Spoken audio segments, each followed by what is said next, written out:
안녕하세요.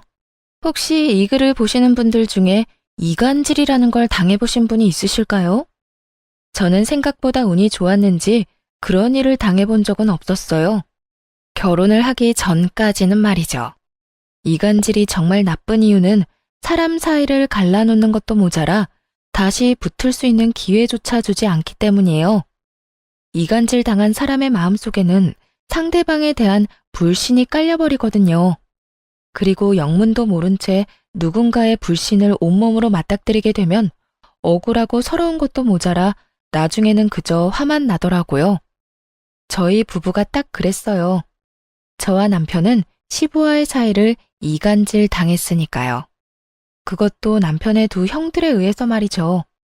엄청나게 치사하고 더러운 그 사람들의 행실을 오늘 낱낱이 파헤쳐보고 싶어 사연을 작성하게 됐어요.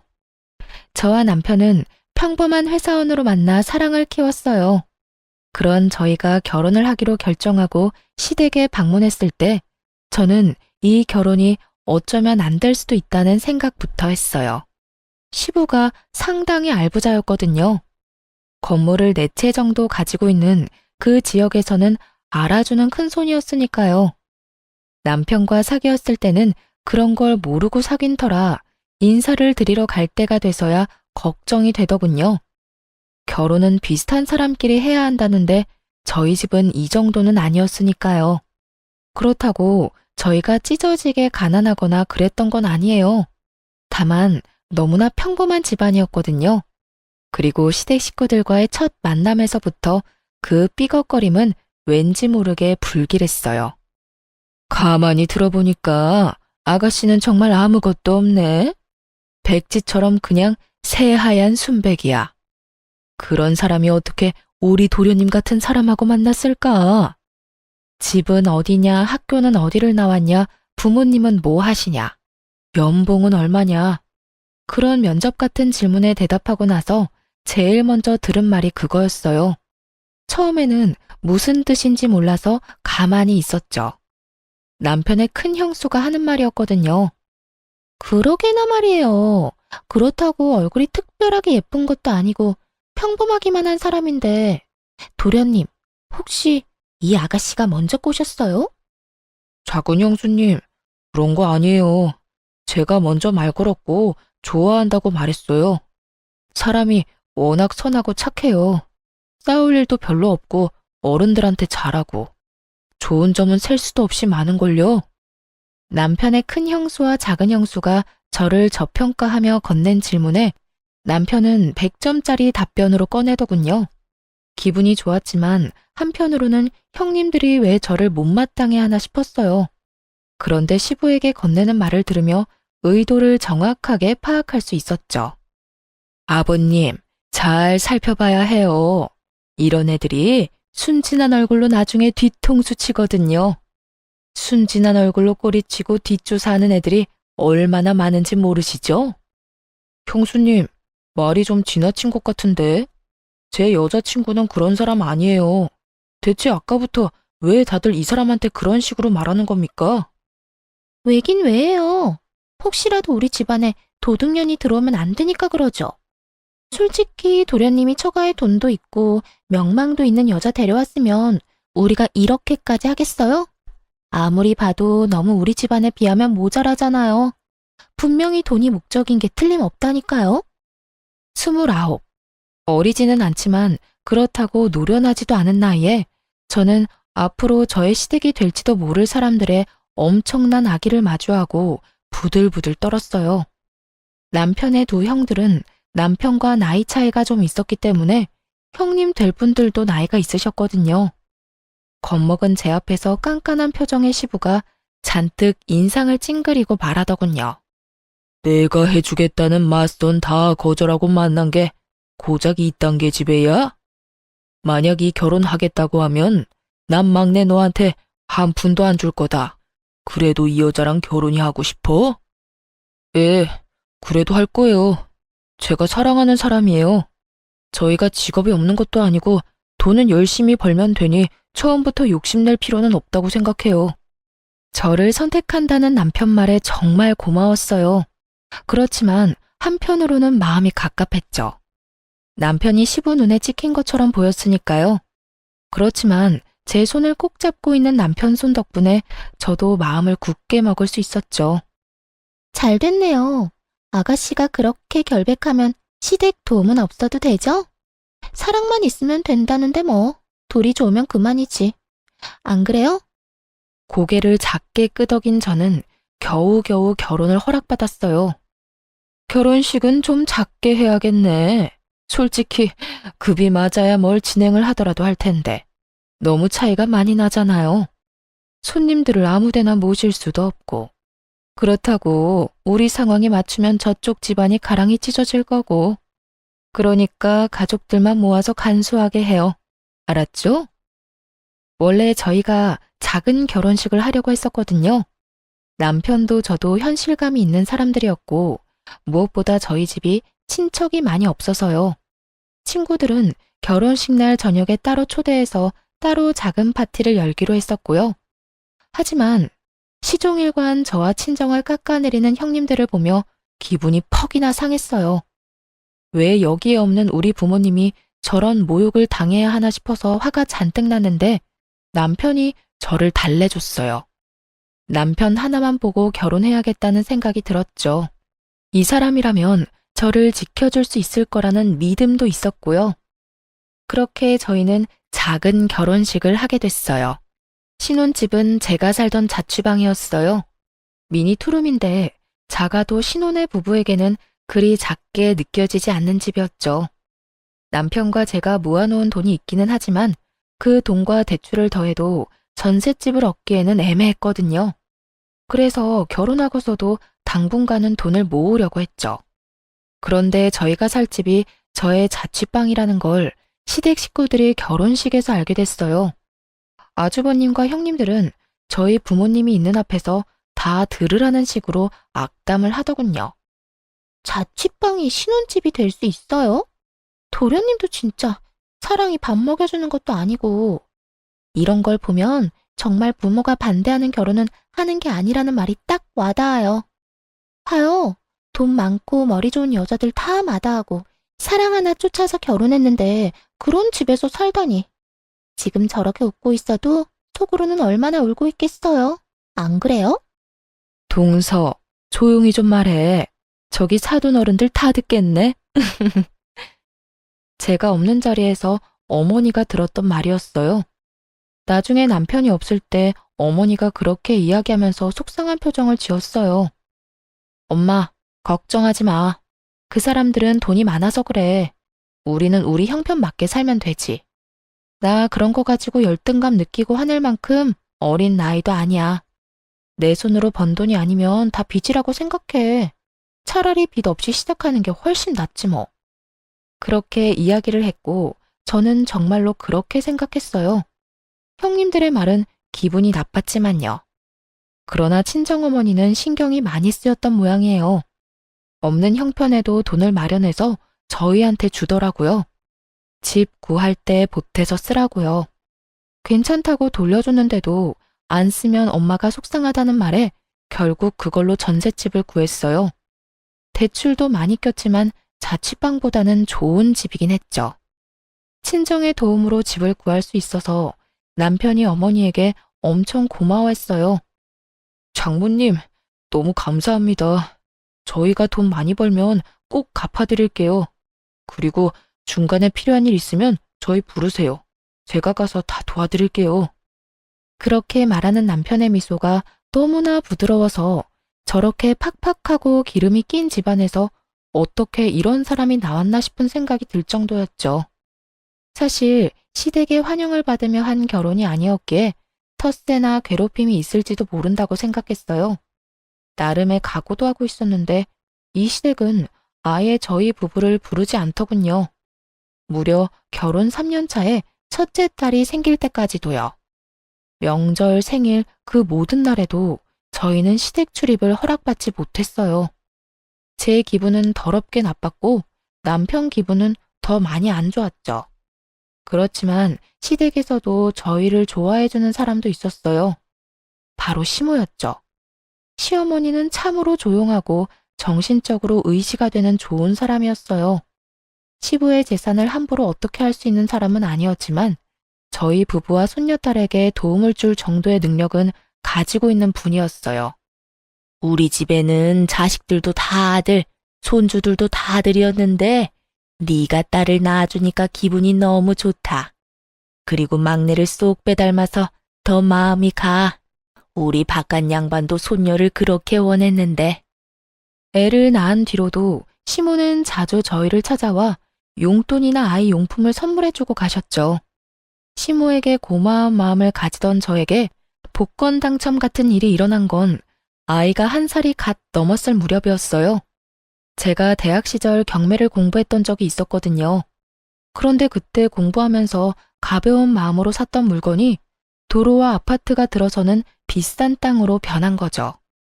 개발이 될 거라는 생각으로 산 것도 아니고 나중에 부모님 연세 드시면 전원주택이나 지어볼까 하는 마음으로 가볍게 싸게 주고 산 곳이라 더 횡재한 기분이었어요. 그 보상금으로 친정어머니가 빌려준 돈을 먼저 갚았고 그 다음에는 이사를 했어요. 금액에 맞춰 매매로 말이에요.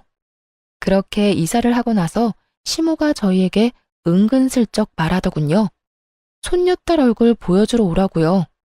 그래서 선물을 사들고 결혼한 지 4년 만에 아이를 데리고 시댁으로 들어갔어요. 안으로 들어가니 오랜만에 보는 얼굴들이 앉아있더군요. 아주버님들과 형님들 말이에요. 시부와 시모에게 먼저 인사를 했어요. 시부는 우리 딸을 유심히 쳐다보더군요. 마음이 가는 것처럼 보이기는 했지만 결국 집에 갈 때까지 안아주지는 않았어요. 식사라도 하고 가라며 시모가 저희에게 말했고 식탁에 둘러앉았죠. 그때 큰아주버님이 저한테 말하더군요. 갑자기 여기는 웬일이야? 그 좁은 집에서 살려니까 아무래도 안 되겠지. 그래서 돈 빌리러 온 거야? 진짜? 너희 아직도 이사 안 했어? 그런 집에서 대체 어떻게 사냐? 아무리 사랑이 좋아도 그렇지. 사람이 사람답게 살아야지. 그 좁아 터진 닭장 같은 데서 그렇다고 다짜고짜 시댁부터 찾아오면 어떡해요? 도련님, 결혼할 때 아버님하고 약속하셨잖아요. 돈 한 푼 안 받아도 좋으니까 결혼 허락해달라고. 근데 이렇게 돈 받으러 오는 거 부끄럽지도 않아요? 어디 거지도 아니고 돈 구걸하는 꼴이란. 다들 우리가 돈을 빌리러 왔다고 생각하더군요. 이해 못할 일이었어요. 설사 저희가 돈을 빌리러 왔다 하더라도 이렇게 사람을 물어뜯을 것처럼 공격하다니 마치 우리가 자기 것을 탐내기라도 하는 것처럼 굴고 있으니 저도 모르게 방어적으로 나서게 되더라고요. 그 집에 살았던 건 부끄럽다고 생각하지 않아요. 그 자취방도 제가 벌어서 제가 모은 돈으로 계약한 집이었거든요. 거기서 계속 살아도 됐는데 저희 어머니가 결혼식에서 형님들이 나누는 교양 있는 이야기를 다 들으셨거든요. 그리고 친정어머니가 도와주셔서 전셋집 얻을 수 있었고요. 그리고 며칠 전에는 자가로 이사도 했어요. 그러니까 남의 집안일에 그렇게 신경 안 써주셔도 돼요. 저희도 돈 빌리러 온 거 아니거든요. 뭐? 갑자기 자가로 이사를 가? 아무리 듣기 싫은 말 들었다고 거짓말하면 안 되지. 돈 없다고 그렇게 말하더니 무슨 돈이 생겨서 집을 사? 허세 부리고 싶어도 정도라는 게 있는 법이야. 없는 이야기를 만들려면 좀 그럴듯한 이야기를 해야지 원. 제가 대학생 때 돈 모아 사놓은 땅이 있어요. 그게 개발구역에 토지 보상금이 나왔거든요. 경매 공부하면서 친정 부모님 전원주택 부지로 딱 좋을 것 같아서 샀는데 그 땅이 돈이 확 오르는 바람에 말이에요. 그 돈 나오는 대로 자가 마련했죠. 제 말에 갑자기 식탁이 조용해지더군요. 여기에 돈 빌리러 왔다고 착각하시는 것 같아서 제가 말씀드리는 거예요. 그럼 여기는 왜 왔어? 그거 자랑하러 왔어? 아니요. 저희 애가 얼마 전에 돌 지났거든요. 얼마 전에 밖에서 우연히 어머님 만났더니 아버님이 딸을 그렇게 바라셨다는 이야기를 들었어요. 딸은 아니지만 손녀라도 보시라고 애 데리고 온 거예요. 어머님이 초대해 주셔서. 결혼도 축복받지 못했는데 애는 무슨. 손녀 데리고 와서 아버지 마음에 들 생각이면 애 저녁에 때려치워. 애 앞세워서 어르신 동정심 얻어 돈 받을 생각하지 말고. 이상하네요. 저는 돈 받아가겠다고 말한 적은 단 한 번도 없는데 이상하게 여기 계시는 분들은 다 돈 이야기만 하시네. 근데 제가 잘못 알고 있는 건가요? 큰 아주버님이랑 작은 아주버님은 아버님 명의의 집에서 살고 계시면서 건물 담보로 사업 자금도 많이 받아가셨다면서요? 저희는 한 푼도 받아간 적이 없는데 왜 저희가 돈을 가져갈 거라고 생각하세요? 저희는 그럴 생각도 없고 저희 벌어서 생활할 수 있어요. 이번 보상금 건으로 경매에 관심 붙어서 요즘에는 공인중개사랑 경매 공부도 하고 있거든요. 저희는 저희 벌어서 돈 쓸 거라서 여기서 돈 받아갈 생각 전혀 없어요. 그러니까 걱정 말고 돈 이야기는 그만하시는 게 어떨까요? 어머, 말하는 것 좀 봐. 지금 우리가 돈 받아가는 게 잘못이라는 이야기야?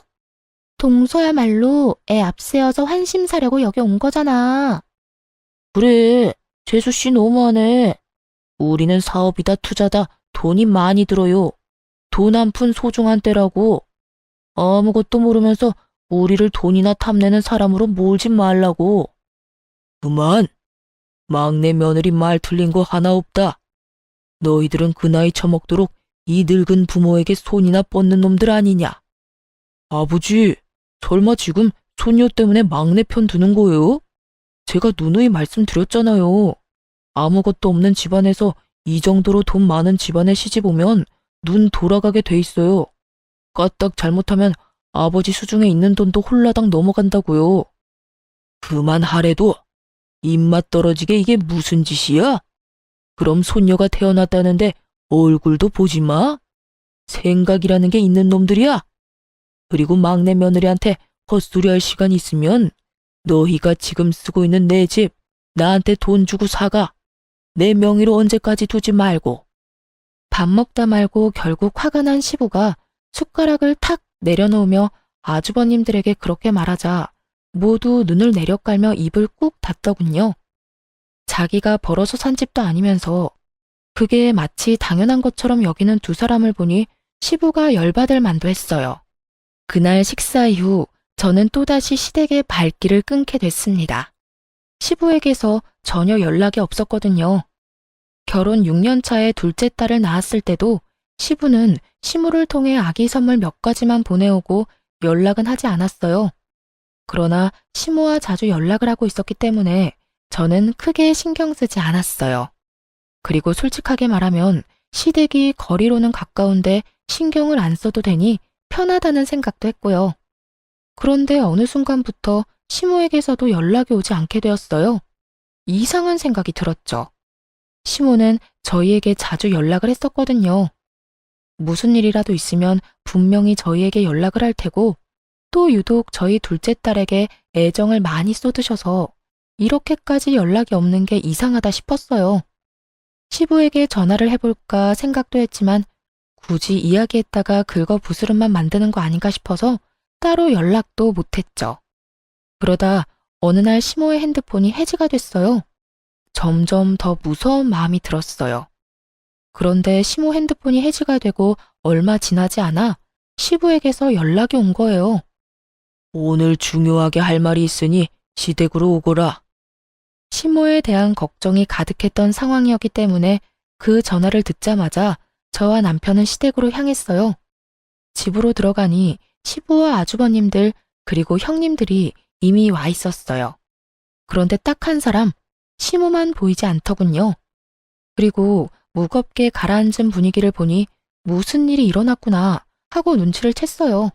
아주버님과 형님들의 눈초리를 받으며 한쪽 소파 구석에 앉으니 시부가 입을 열었어요.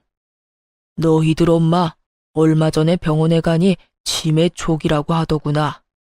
요양원에 들어갈 정도로 안 좋은 건 아닌데 요즘에는 정신이 없는 시간이 더 많아졌어. 내 생각에는 요양원에 보내면 상태가 나빠질 것 같으니 세 아들 중에 누구 한 명 책임지고 이 집에 들어와서 어머니 모시도록 해라. 건장한 아들이 셋이나 있는데 병원에 보내는 것도 웃긴 일이지. 그리고 며느리들도 막내 빼고는 다 집 지키는 주부들 아니냐. 어머니가 치매에 걸렸다고요? 대체 언제부터요? 왜 저희한테 말씀 안 해주셨어요? 시모와 관계가 유독 돈독했던 남편이 시부를 향해 언성을 높였어요. 분명 인지장애 초기 단계가 있었을 텐데 그때는 왜 이야기를 안 해준 건지. 중요한 이야기를 지금 이 자리에서 전해 들었으니 많이 놀란 남편은 답답한 듯 시부에게 화를 냈어요. 다른 아주버님들과 형님들이 가만히 있는 걸 보니 그분들은 먼저 알고 있었던 듯 했어요. 우리가 불려온 이유 또한 짐작이 갔어요. 우리 부부만 빼고 나머지 가족들끼리 열심히 짝짝꿍 서로 주고받고 잘 지냈지만 치매 걸린 노모를 모시는 건 하고 싶지 않은 거죠. 그러니 가족이라고 여기지도 않았던 저희들을 불러 가족회의라는 거창한 이름 아래 저희에게 시모수발을 맡길 생각이었던 것 같아요. 역시 제 예상대로 두 아주버님과 형님들은 머뭇거리며 시부 눈도 쳐다보지 못한 채 아무 말도 꺼내지 않더군요.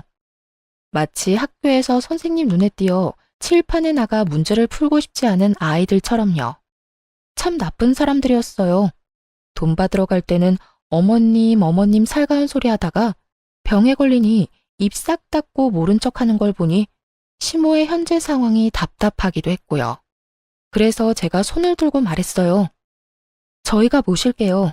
다들 눈 피하는 게 하고 싶지 않아 보여서요. 저 얼마 전에 직장 바꿔서 어머님 모실 시간도 괜찮아요. 직장을 바꿔?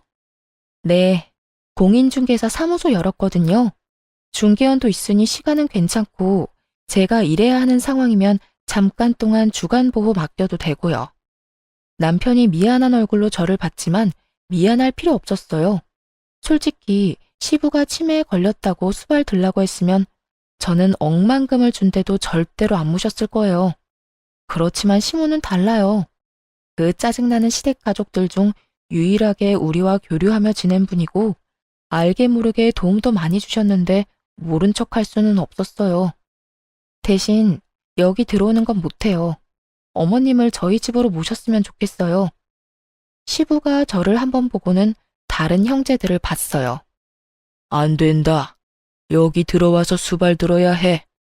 안 그래도 치매 걸려서 불안한 사람이야. 환경 바뀌면 더 불안해서 나빠지면 어떡하냐. 혹시 일하는 것 때문에 그러는 거면 차라리 내가 돈을 주마. 그 이야기가 끝나자마자 갑자기 큰아주버님이 끼어들었어요. 아버지, 뭐하러 쓸데없이 돈을 씁니까? 저희 와이프 요새 할 일 없으니 어머니 모시는 일은 잘할 수 있을 거예요. 얘네들 뭘 믿고 어머니를 맡겨요? 여태 집에 오지도 않던 녀석들인데.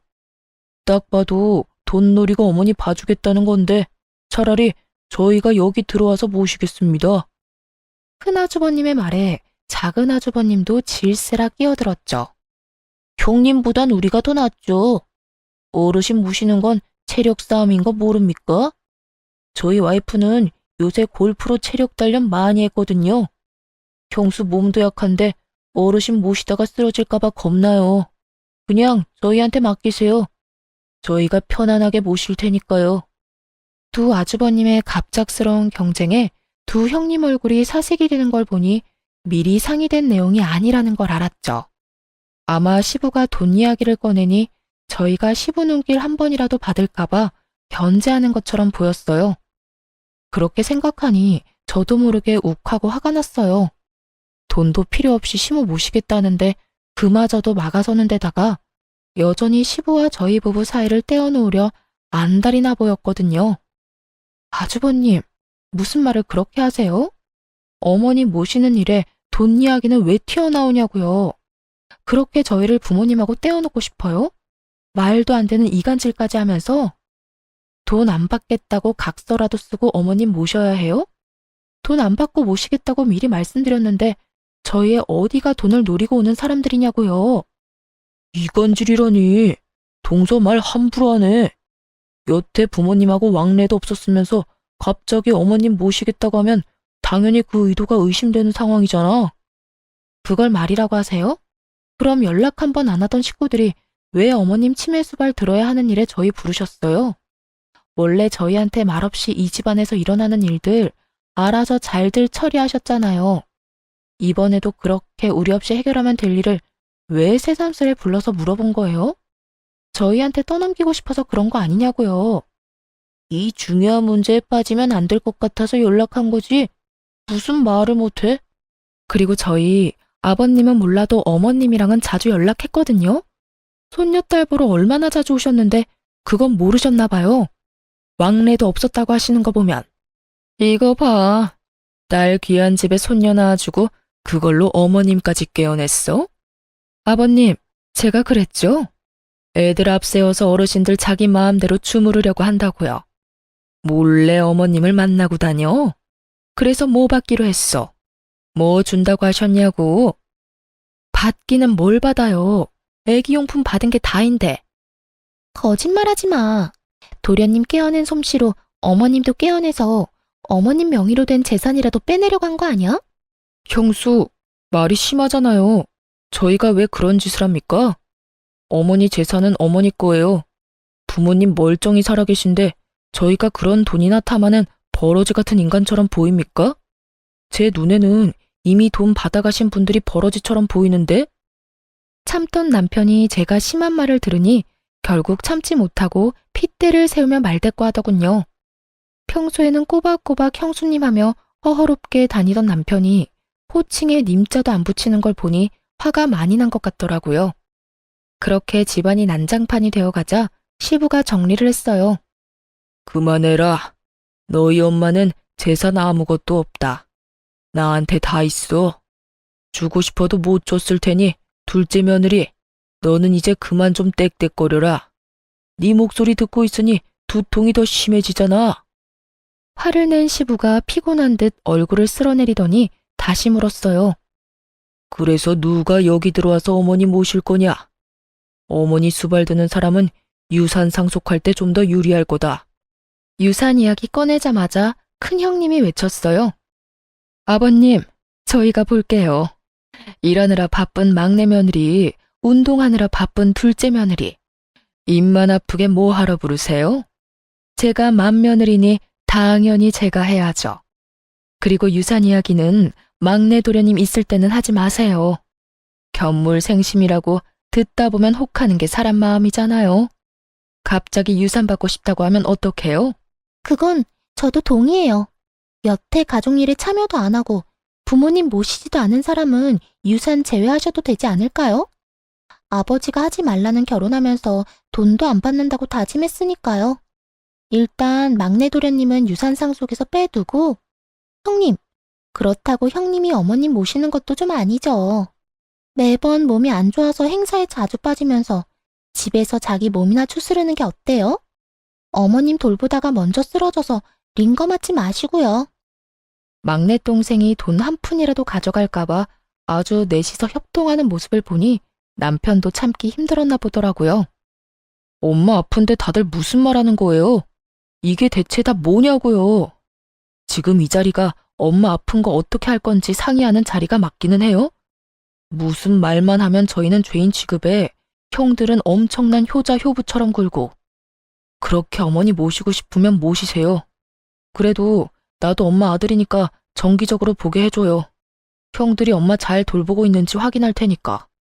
잘못 모셔서 어디 아프기라도 하면 형들 다 가만히 안 둬요? 그리고 돈, 그놈의 돈 이야기. 저희한테 제발 하지 마요. 돈 달라고 안 할 테니까. 저희 부부, 우리들 손으로 충분히 돈 벌 수 있는 사람입니다. 그런 거 필요 없으니까 2번 다시 저희한테 말하지 마요. 남편이 열받아서 화를 내고 나왔어요. 나오고 나서 남편이 한숨을 푹푹 쉬더군요. 저한테 미안하다고 이렇게 심하게 콩가루인 집안은 아니었다고 했어요. 그렇게 저희는 오해도 풀지 못하고 시모도 모시지 못한 채 나왔어요. 그래도 마음은 계속 시모 곁에 가 있으니 어떻게든 연락이나 다시 해볼까 생각하던 중 시부에게서 다시 시댁으로 오라는 연락을 받았어요. 갔더니 저번과 똑같은 상황이 펼쳐졌어요. 상석에 앉은 시부와 소파에 앉은 2 아주버님과 2 형님들이 보였어요. 우리까지 모두 도착하자 시부가 입을 열더군요. 너희도 알다시피 요즘 부동산 경기가 안 좋아. 그리고 첫째, 네가 내 건물을 담보로 빌려간 돈을 못 갚아서 지금 터지기 일보 직전이지. 너희들 엄마한테 드는 돈 하며 내 사정 안 좋다는 이야기에 여기저기서 빌려갔던 돈 돌려달라는 이야기에 돈 돌려주고 나니 내 수중에는 더 이상 남은 게 없다. 시부가 그렇게 말하며 서류를 탁자 위로 툭 던졌어요. 저와 남편은 그냥 멀뚱멀뚱했고 형님과 아주버님들은 눈에 불을 켜고 서류를 뜯어먹을 것처럼 살펴보더군요. 시부 명의로 건물이 여러 개 있었다는데 어찌된 영문인지 그 건물이 다 다른 사람 소유가 됐더라고요. 나는 이제 늙었고 너희들 어머니는 치매에 걸렸지. 나도 이제 자식 손주들 재롱이나 보며 쉬고 싶구나. 너희들 중에 누구 나와 함께 살 사람 있냐? 시부의 말에 저희는 일단 가만히 있었어요. 이번에도 아주버님과 형님들이 시부를 들들 볶을까봐 아무 말 안 하고 있었죠. 정막 속에 큰 아주버님이 먼저 말을 열었어요. 아버지, 저희는 어머니도 모시고 있고 이 상황에서 아버지까지 모시는 거 힘들어요. 그리고 처가 쪽에도 문제가 있어서 저희 자주 나가봐야 합니다. 아버지 모시는 건 힘들 것 같고 어머니도 이번 달까지만 모실 수 있을 것 같은데요. 장황하게 늘어놓긴 했지만 안 된다는 말이었죠. 그러자 작은 아주버님도 이에 질세라 말을 하더군요. 아버지, 저희들은 형님만큼 뭘 받은 적이 없잖아요. 솔직히 이런 일은 당연히 돈 많이 받아간 사람이 해야 한다고 생각합니다. 아니면 부모님 모시는데 필요한 금전도 필요하고요. 제가 하는 가게 사정도 좋지만은 않아요. 그렇게 치면 형이 당연히 부모님 모셔야죠. 받아먹은 게 얼만데. 뭐? 그러는 너는 안 받아먹었어?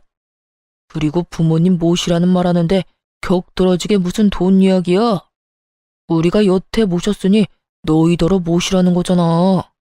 고작 3개월 모셔놓고 그것도 모신 거요? 내가 모를 줄 알아? 형수가 어머니 모신 거 아니잖아. 간병인 고용해놓고 자기는 편하게 있었으면서. 두 아주버님들이 박터지게 싸우는 걸 보니 씁쓸했어요. 솔직히 여기 왜 불려왔나 싶고요. 여차하면 시모만 데리고 떠야겠다 싶었는데 두 사람의 불똥이 저희에게 튀더군요. 아, 아버지, 막내 있잖아요. 여태 아무것도 못했으니 지금부터라도 자식된 도리 지키라고 하세요. 매번 이런 일에서 빠지기만 해서는 안 되죠. 여태껏 시부의 눈에 들지 못하도록 우리 사이를 그렇게 이간질 시켜놓고는 시부가 모든 걸 잃게 되니 그제야 저희한테 시부를 밀어넣으려 하더군요.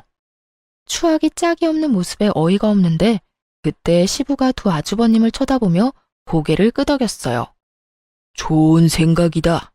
그러면 너희 둘은 너희가 빌려간 내 돈의 3분의 1을 막내한테 줘라.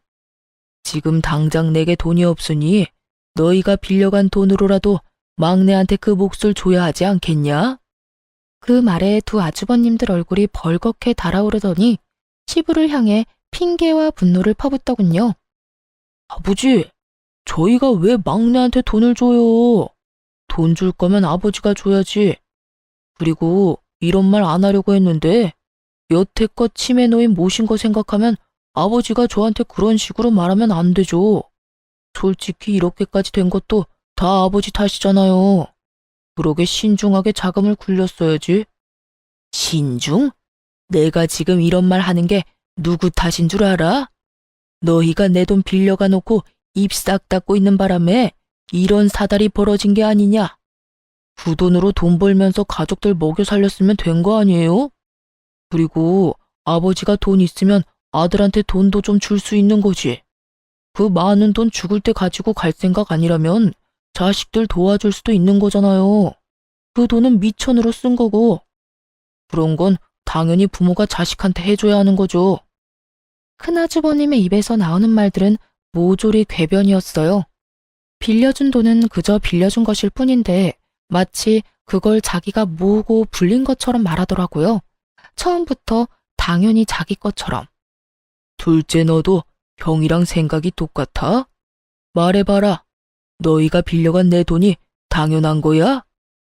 아버지, 진정 좀 하시고. 누가 그렇대요? 저는 그렇게 생각하지는 않아요. 빌린 건 빌린 거고 내가 번 돈은 내가 번 돈이죠. 근데 아버지도 너무하시잖아요. 그 많은 돈을 다 잃고 갑자기 자식들한테 기대겠다고 하면 솔직한 말로 누가 좋아해요? 집에 있으면서 또 무슨 사고 칠지도 모르고. 그러니까 모실 수 없다는 거지. 저희도 딸린 식구가 있는데 위험하게 좀 그렇잖아요? 와이프랑 자식들 보기도 그렇고. 그쵸? 제주도 좋아요. 개소리를 점잖게 내뱉는 걸 보니 제가 다 열이 받더라고요. 돈이 없어졌다고 시부를 못 봐준다는 말이잖아요. 결국 시부가 열이 받았죠. 막말을 정성스럽게도 포장하는구나. 따지고 보면 내가 망한 건 다 너희들 때문이지. 너희가 사업자금 투자 명목으로 빌려간 내 돈, 내 건물 담보로 빌려간 돈도 못 갚아서 내가 대신 갚아주고 있는 판에 이 아버지도 못 모시겠다. 네 놈들이 인간의 탈을 쓰고 어찌 그래? 좀 그만하세요. 저희는 이런 식이면 아버지랑 못 살아요. 앞으로 저희한테 연락하지 마세요. 멀쩡한 집안 다 망하게 해놓고 다 아버지 잘못이에요. 아버지, 저도 그렇게 생각해요. 그 많은 돈 차라리 저희한테 증여해줬으면 이런 일은 없었잖아요. 저희도 어른 모실 만한 형편은 아니니까 앞으로 이런 일로 연락하지 마세요. 두 아주버님들과 형님들이 떠나고 시부가 한숨을 내리시고는 저희한테 묻더군요. 그래서 이제 너희도 떠날 거냐? 그 말에 남편이 저를 쳐다보더군요. 저와 결혼하기 전까지는 그래도 시부와 완전히 사이가 나빴던 건 아니었고 어린 시절에는 좋았던 기억도 많으니 남편은 고민하는 눈치였어요. 시부모를 모시는 일은 저한테 허락받지 않으면 안 되는 일이라는 걸 잘 알고 있을 테니까요. 저는 큰 한숨을 쉬고 시부에게 말했죠. 사실 아버님이 저희를 밀어내셔서 여기 오기 전에는 어머님만 모시려고 생각했어요. 그런데 저희 친정아버지가 자식들한테 항상 강조하는 게 있으셨거든요. 곤란한 사람을 보고 못 본 채 하지 말라는 거요. 그러니까 아버님도 저희가 모실게요. 이 집도 넘어가는 거면 이참에 두 분 다 저희 집으로 오세요. 사돈께서 사람이 참 좋으신가 보군. 너희를 괴롭혔는데도 나를 모시고 갈 수 있겠냐? 나는 지금 아무것도 없어. 빈털털이야. 아버님, 예전부터 누누이 말씀드렸잖아요. 저희 알아서 돈 벌어요. 남한테 빌린 건 언젠가 갚아야 할 빚이고요. 그리고 아버지가 바른 말 하려고 그러신 건 아니에요. 주변에 곤란한 사람이 있으면 본인이 그 영향으로 힘들어지고 보고 있기 불편하기 때문이래요. 주변 사람들이 행복하면 본인은 더 행복해진다고요. 제 말에 시부가 고개를 푹 숙였어요. 미안한 감정이라도 갖고 계셨나 싶었죠. 여태껏 두 아주버님들의 화려한 견제 때문에 저희가 돈 때문에 들러붙으려는 인간들처럼 보였을 텐데 그런 사람이 아니라는 걸 이제 아셨으니까요. 그런데 시부가 저한테 그러더군요. 사실 얼마 전에 내가 집에 일찍 돌아온 일이 있었다. 그런데 시어머니 모시겠다던 첫째 며느리가 보이지를 않는 게야. 찾아보니 백화점을 갔다고 하더구나. 너희 시어머니가 방에서 나오지도 못하게 문을 걸어 잠그고 말이지. 그 안에서 나가고 싶어서 문을 두드리는데도 고용한 간병인은 듣지 못한 척 핸드폰만 열심히 했어. 그걸 보고 무슨 생각이 들었는지 아느냐? 나도 늙고 병들어 내 손으로 아무것도 못하면 내 자식들이 나를 저렇게 만들겠구나 싶었다. 그래서 머릿속이 하얘졌어. 그러니 시험을 해본 거야. 누가 진짜 부모를 지극정성으로 생각할까 하고. 그놈들은 탈락이야. 지들이 가져간 돈이 얼만데 받아간 돈만 해도 부모를 평생 모시고 받들어 살아도 모자란데 어떻게 돈 한 푼 안 가져간 너희만 남는 건지. 서류는 다 거짓말이었고 시부는 여전히 알부자가 맞았어요. 그걸 몰랐던 두 형은 시부가 재산을 모두 날린 거라고 생각하자마자 빛과 같은 속도로 시부를 버린 거고요. 어안이 벙벙한 저희들을 두고 시부가 태연히 변호사에게 연락을 하더군요. 시부가 유언장을 작성했어요. 시부가 죽고 나면 남은 재산은 모두 기부한다고요. 자식들 그 누구에게도 남은 재산은 안 준다고 말이죠. 며느라가 사돈어른과 식사 시간을 좀 잡아보거라. 그렇게 저희 아버지는 결혼식 이후로 처음 시부를 만났어요. 시부는 친정아버지가 나오자 두 손을 꼭 붙잡고 그러더군요. 딸을, 이렇게 귀한 딸을 시집 보내주셨는데 여태 모르고 바보 같은 짓만 했습니다. 제가 우리 며느리 덕분에 늙음하게야 중요한 걸 깨달았어요. 감사합니다. 아이고, 무슨 말씀을. 두 손녀가 참으로 귀엽고 사랑스럽습니다. 사돈이 아이들 어린 시절을 그냥 보낸 것 같아 그게 아쉽네요. 나중에 제가 찍은 사진이라도 많이 보내드리겠습니다. 시부가 허허하며 웃더니 저와 남편을 보고 입을 열었어요. 말년에 내가 정신 차리도록 해준 고마운 며느리한테는 선물을 줘야지. 시부가 제게 준 것은 시부 소유의 건물이었어요. 남편에게는 현금을 증여해줬고요. 이런 걸 바란 게 아닌데 거절하려고 하자 시부가 그러더군요. 눈먼 장님 눈뜨게 해줬으면 그것도 싼 거야. 그리고 집을 너희 집 근처로 옮길까 한다. 손녀들 재롱 보며 쉬고 싶다는 건 거짓말이 아니니까. 그렇게 시부모 두 분 다 저희 집 근처 주택으로 이사 오게 됐어요. 시부는 가지고 있던 나머지 건물을 처분하고 마지막으로 두 아들에게 참교육을 해주셨어요. 바로 두 아주버님들이 결혼할 때 시부가 사준 집, 시부 명의의 집 두 채를 소유자의 권한으로 팔아버리기로 결정한 거였어요. 시부는 가타부타 말도 없이 통보를 하니 두 아주버님들이 쏜살같이 달려와 시부에게 그러더군요. 아버지, 서운하셨으면 말씀을 하셨어야죠. 이런 식으로 하면 아무한테도 도움 안 돼요. 이런 곳에 있지 마시고 저희랑 같이 가요. 저희가 모실게요. 형은 인연 끊겠다면서 뭐하러 왔어? 제가 모실게요, 아버지. 둘 다 사색이 돼서 벌벌 기는 꼴이란. 인연 끊겠다더니 너희 여기 왜 왔냐? 돈 없는 아버지 필요 없는 거 아니었어? 유언장 작성 이미 변호사 대동하고 다 끝냈다. 재산 증여도 얼추 됐어. 나 죽으면 너희는 돈 한 푼 못 가져가. 그리고 지금 살고 있는 집도 너희 능력으로 마련한 게 아니니 내가 도로 가져가야겠다. 늙은이 노후 자금이 필요해. 다행이지. 그것마저 너희 명의로 해줬으면 말년에 내가 얼마나 크게 곤란했을지 상상도 안 가니까 썩을 놈아. 아버지, 저 이대로 못 갑니다. 아버지, 한 번만 살려주세요. 이런 식이면 저도 한 발짝도 못 나가요. 아니, 노망 나셨어요? 막내한테 건물을 왜 줘요? 죽으나 사나 끼고 있던 건물을 그간 아버지 모신 저희에 대한 배신이잖아요. 맞아요. 저도 못 나가요. 그리고 재수씨, 사람 그러는 거 아니야? 돈 때문에 아버지랑 우리 사이 이간질 시킨 게 재수씨지? 이래서 제가 없는 집 자식들은 멀리하라고 그렇게 말씀드렸잖아요, 아버지. 이 정신 나간 것들이 뭔 헛소리야? 감히 우리 집 귀인한테. 네 놈들 같은 돈귀신들 때문에 내가 허비한 돈이며 시간 생각하면 밤에 잠도 안 오는구만. 돈 없다고 아비 버린 후레 자식들 주제에 어딜 와서 난장질이야? 이간질은 너희가 했겠지. 막내 하나 유산 상속에서 떨어뜨리려고 눈이 벌겋게 달려들어 놓고는 썩 나가지 못해? 내가 발로 차주랴?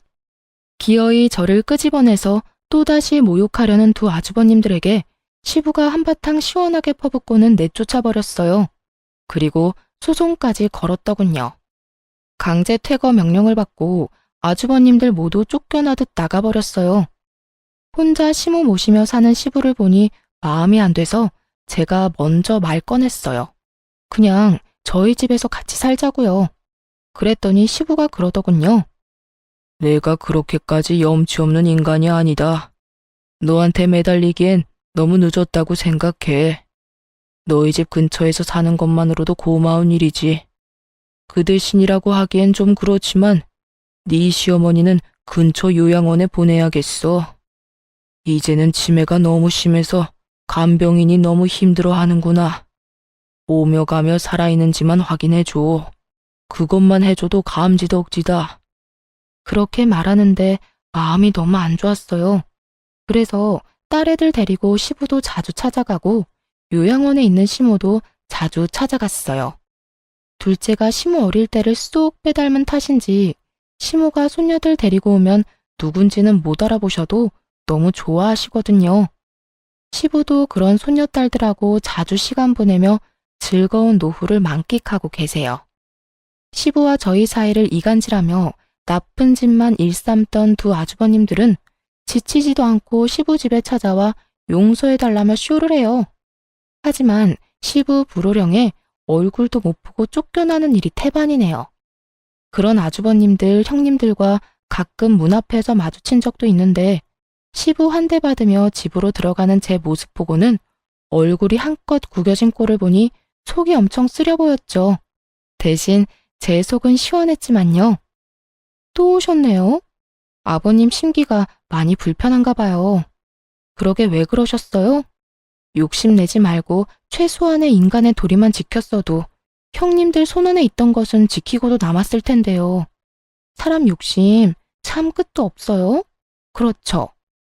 부모 버린 놈들이 무슨 자식이라고.